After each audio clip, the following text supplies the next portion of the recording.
Welcome to AJ pigeons. நம்ம பார்த்திங்கன்னா இப்போ ஷெல் கிரிட் வந்து கொடுக்க போகிறோம் கோழிக்கு. இது வந்து பார்த்திங்கன்னா பப்பாயா போட்டிருக்கு, ப்ளஸ் பார்த்திங்கன்னா கோதம்பு, கம்பம்புல், சிறுபயிறு, இது நார்மல் ஃபுட்டு நம்ம கொடுக்குறது. இது வந்து பார்த்திங்கன்னா ஷெல் கிரிட்டு, சரியா, சிப்பித்தூள் நம்ம வந்து கோழிக்கு கொடுக்குறோம். கோழி எப்படி சாப்பிடுது பாருங்கள். இது வந்து கோழிகளுக்கு வந்து எக்குக்கு வந்து ரொம்ப நல்லது. அதனால் எல்லாருமே வந்து ஷெல் கிரிட் யூஸ் பண்ணுங்கள். கோழிக்கு வந்து ரொம்ப ஹெல்ப்ஃபுல்லாக இருக்கும்.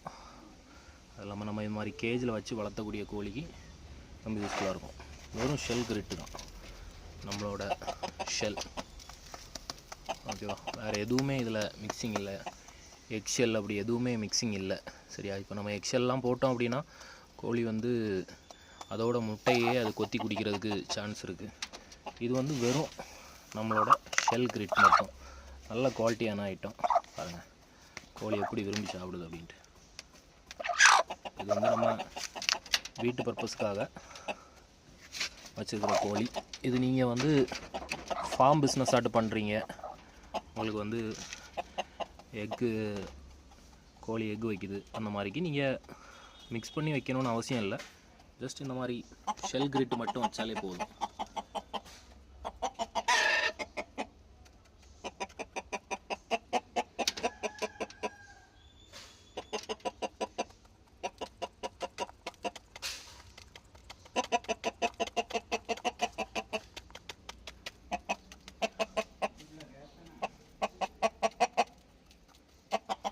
கோழி சேவல் பயந்து நிற்கிது, அதனால் அது சாப்பிடல, இல்லைனா அதுவும் கூட சாப்பிடும், சரியா.